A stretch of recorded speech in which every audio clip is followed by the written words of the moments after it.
Let's now proceed with the topic for second exam. So we will discuss about the BJMP mission, objectives and principles first.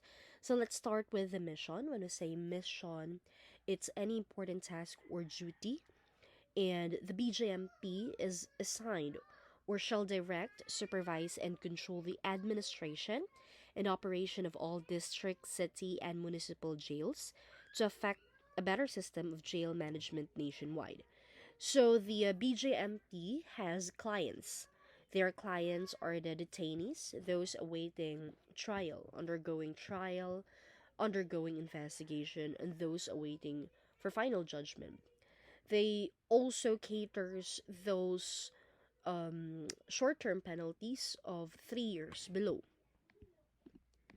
And the BJMP is one of the five pillars of the CJS that belongs to the correction pillar, and they addressed the growing concern of jail management and penology problem. So, as what I've said, its clients are detainees accused before a court who are temporarily confined in such jails while undergoing investigation, waiting for final judgment, and those who are serving sentence promulgated by the court 3 years and below.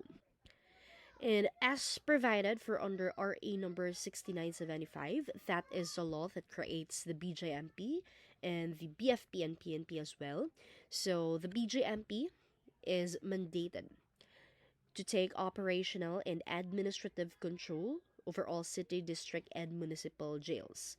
And the Bureau, they have four major areas of rehabilitation, and that's the livelihood projects, educational and vocational training, recreation and sports, and the last one is religious or spiritual activities.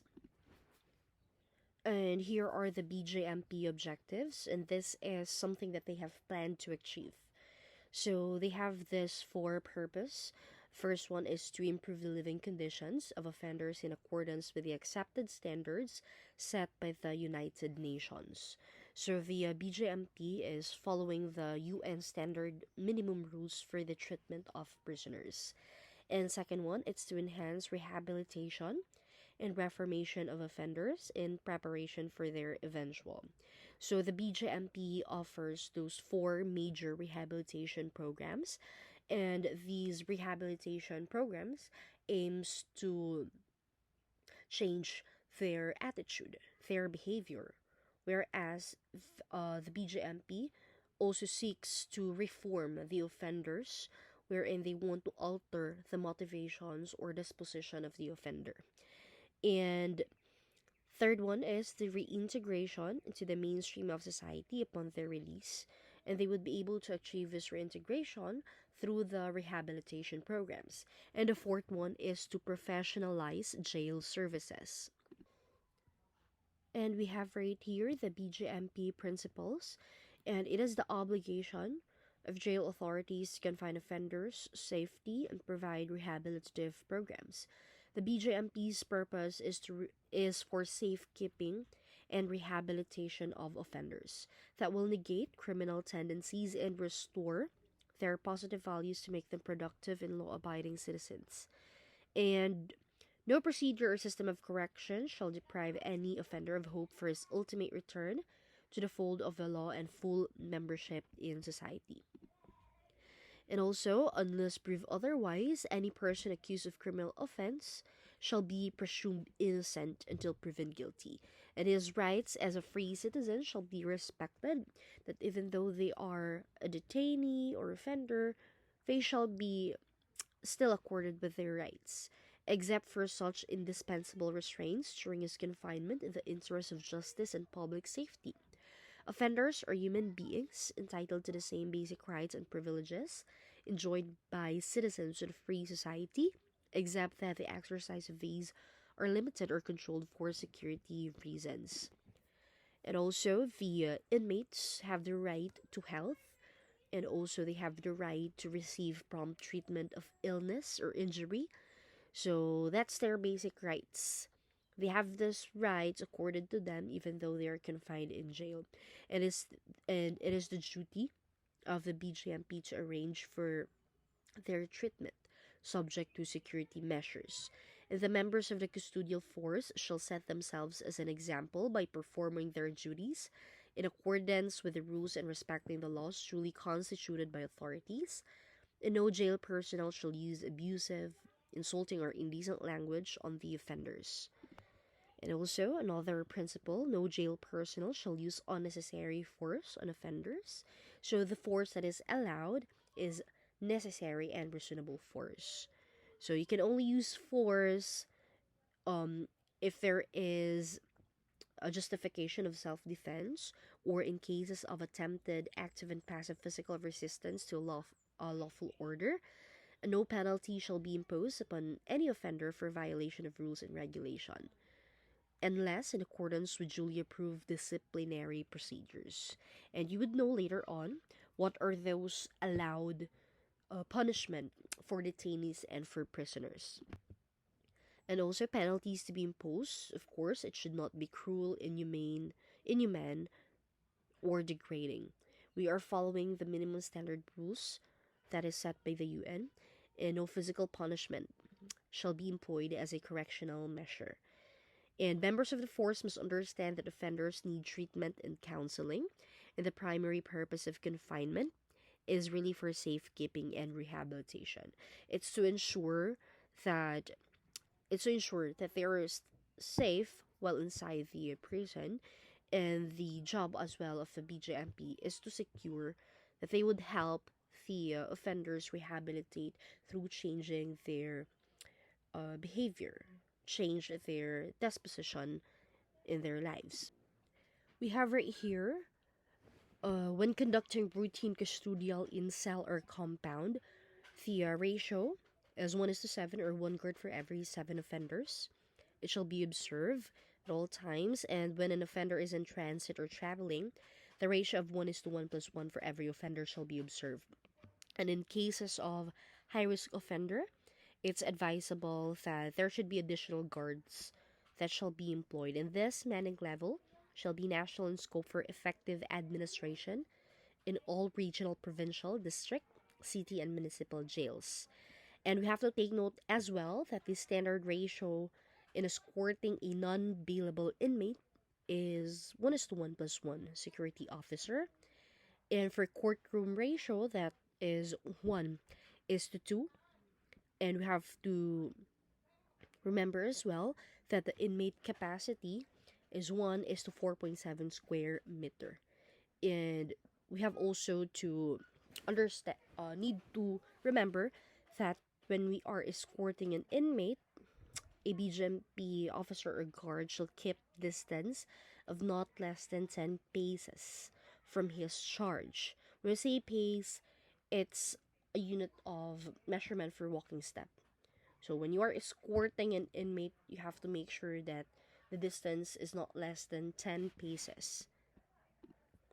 And we have right here a question. The ideal ratio of educational program is blank officers for every blank inmates. So what's the ratio of officer to inmate? So the answer for this one, it's 1:120. For livelihood, that is 1:180. For sports and recreation program, that is 1 officer for 225 inmates. And for religious program, that is 1:240. And for behavior, that is 1:150. And for medical or health program, that is 1 officer for every 80 inmates. So these are the ideal ratio for rehabilitation programs of BJMP. So I have given the inmate capacity previously, that is 1:to 4.7 square meters. And when we say inmate capacity, so it's the ideal capacity of a certain jail for every inmate. And to compute for that, you must divide the measurement of the cell's floor area by 4.7 square meters. So let us try this question. What is the maximum capacity of Valenzuela City Jail if the total cell floor are in 2,300 square meter? That's with a question mark. So 2,300, you divide it with 4.7 square meters and we'll get 489. So that's the ideal capacity that the Valenzuela City Jail can cater inmates. And the BJMP has its mandate. So the BJMP was created on January 2nd, 1991 via RA 6975. And the BJMP has jurisdiction over all district, city, and municipal jails, and it is under the supervision of the DILG. So let us try this question. Jails is under what branch, or jail is under what branch? So the answer for this, it's executive. Since we're talking about branch, there are three branches of government: executive, legislative, and judiciary. So we have to understand as well what was the question. So basically, it talks about what branch does the jail belong. So the answer would be executive. And we have to take note as well that newly arrested offender will be put up in a lock-up jail or lock-up cell or PNP custodial facility, and detainees would be put in the BJMP. And for those offenders who are convicted of 3 years below, that will be handled by the BJMP. And for those sentenced with a prison term of exactly 3 years, that is still handled by BJMP. But if the prison term is now 3 years in one day, that will be handled by the Bureau of Corrections. And we have already discussed the objectives of the BJMP. So let's proceed with the next topic. All right. So the BJMP, they are referred to as the Jail Bureau pursuant to Section 60 to 65, Chapter 5 of RA number 6975. And they're initially consisting of uniformed officers and members of the jail management and penology service as constituted under PD 765. And we have right here the difference of jail and prison. So the agency that handles jail is BJMP, and the agency that handles prison is Bucor. So the BJMP is under the Department of Interior and Local Government, whereas the Bucor is under the Department of Justice. And the law that created the BJMP is RA 6975. That's the ILG Act of 1990. And we have here the RA 9263. That is the BFP and BJMP Professionalization Act of 2004. And also, we have right here the prison, the Bucor. It was created by virtue of Act 1907. So the former name of Bucor is Bureau of Prison. And we have as well the RA 10575. That is the Bureau of Corrections Act of 2013. And let's proceed with the organizations and key positions in the Jail Bureau. So the BJMP is headed by the Chief BJMP. And its rank is Jail Director, and the Chief BJMP is assisted by two deputies, one for administration and we have for operations, and another we have Chief of Directorial Staff. So these positions, these deputy chiefs have a rank of Chief Superintendent. And this for the Chief BJMP, the Deputy Chief for Admin, Operation, and Chief of Directorial Staff, they are appointed by the President of the Philippines and they are recommended by the DILG Secretary. And for officers for those officers who are qualified for this position, they need to have at least the rank of Senior Superintendent. And we have right here the Chief BJMP. It carries the rank of Director, and the tour of duty must not exceed 4 years, unless that would be extended by the President in times of war and other national emergencies. And for those BJMP officers who have retired or within 6 months from their compulsory retirement age, they are not qualified anymore to be appointed as jail director or designated as BJMP chief. And the second officer in command would be the Deputy Chief for Admin with the rank of Chief Superintendent. The third officer in command is the Deputy Chief for Operation with the rank of Chief superintendent. The fourth officer in command is a chief of directorial staff with the rank of chief superintendent. And the chief BJMP, deputy chief for admin operation, chief of directorial staff. For them to qualify for the position, they must have at least a rank of senior superintendent. And also, the BJMP has regional offices, and each of the administrative regions of the country is headed by a regional director with the rank of at least senior superintendent. So, for them to qualify as regional director, they must have at least a rank of senior superintendent. And the regional director is assisted by ARD, Assistant Regional Director for Administration, Operation, and Regional Chief of Directorial Staff. And those assistant regional directors must have a rank of at least superintendent. And for Provincial Jail Administrator's Office in every province, the BJMP operates and maintains a provincial jail administrators, and that is headed by a provincial administrator with the rank of superintendent. So, to oversee the implementation of jail services in all district, city, and municipal jails within its territorial jurisdiction. So, the district jail within large cities or a group of clustered municipalities that is headed by a district warden. So, the district warden must have a rank of at least superintendent.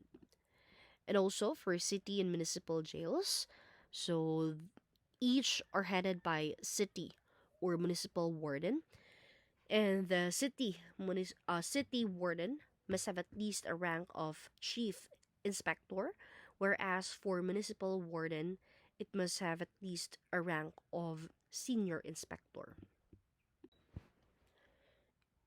And we have right here the RA 9263, Section 5, the appointment of uniform personnel to the BFP and BJMP. So for Jail Officer 1 to Senior Jail Officer 4, that is appointed by the Regional Director for BJMP. And for National Headquarters, it's the job of the Chief of the Jail Bureau to appoint Jail Officer 1 to Senior Jail Officer 4. That is attested by the Civil Service Commission.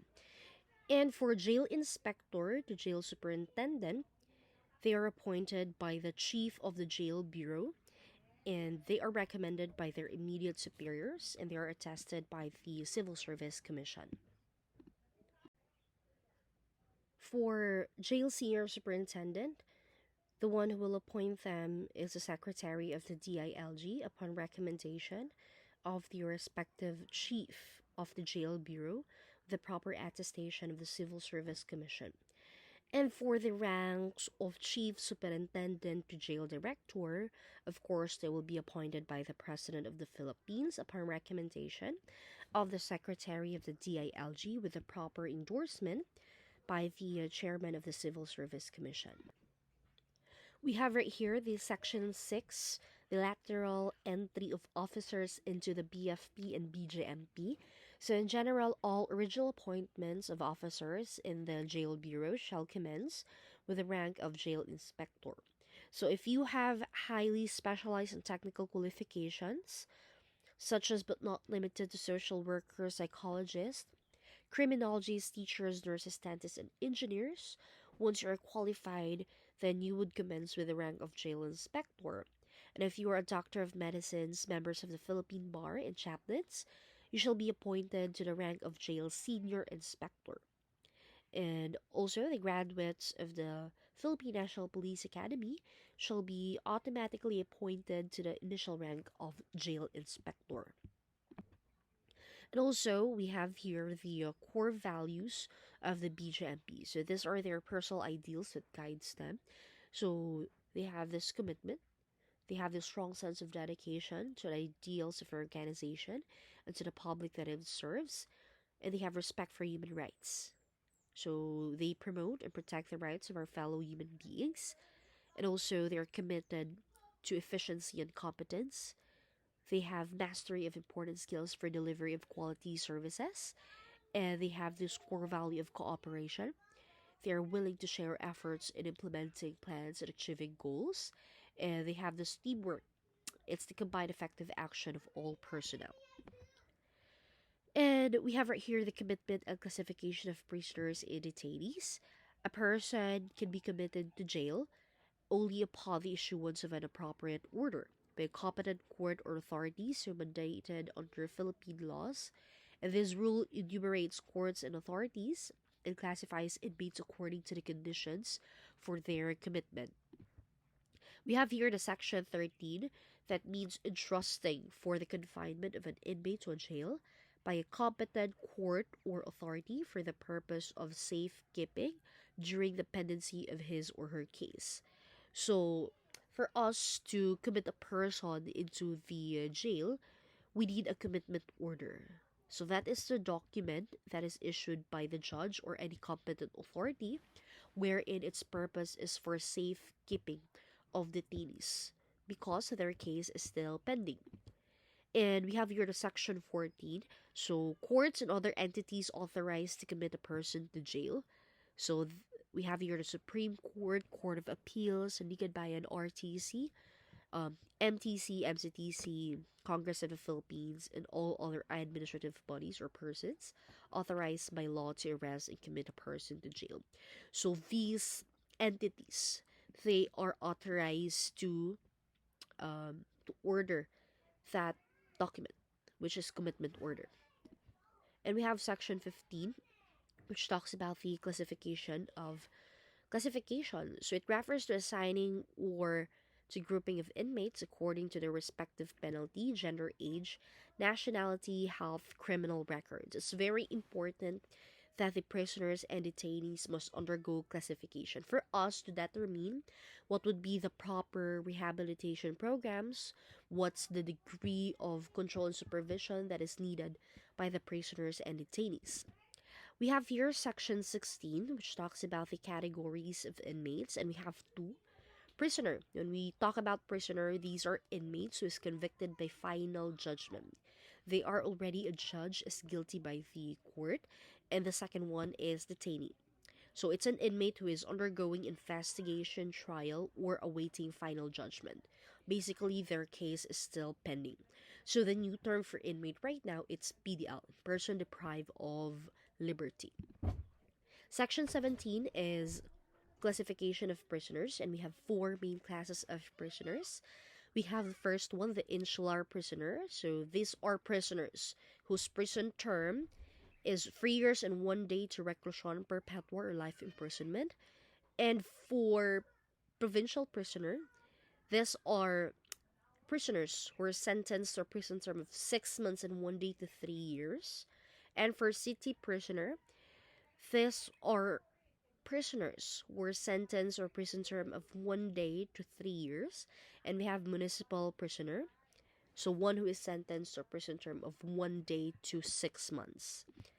And we have here section 18, the classification of detainees. So we have three classes of detainees: those undergoing investigation, they're awaiting or undergoing trial, and awaiting final judgment. So detainees, their case is still pending. And section 19 talks about the inmate security classification.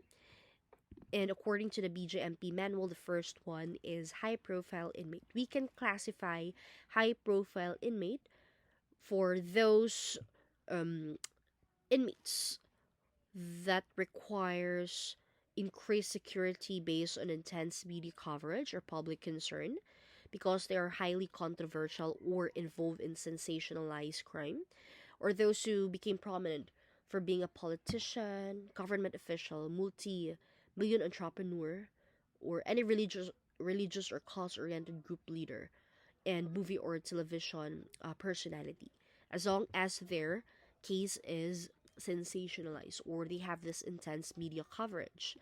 Next is high risk inmate.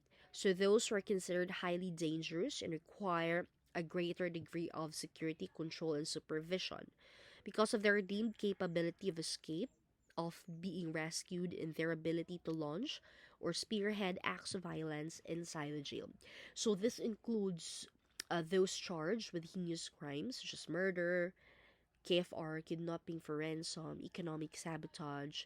This also includes inmates with military or police trainings, or those whose life is in danger or under imminent threat. And we have here high value target. This refers to an inmate, a target, either a resource or a person who possess critical intelligence data, information, or authority. They are marked as an objective for a mission in which a commander requires for the successful completion of the same.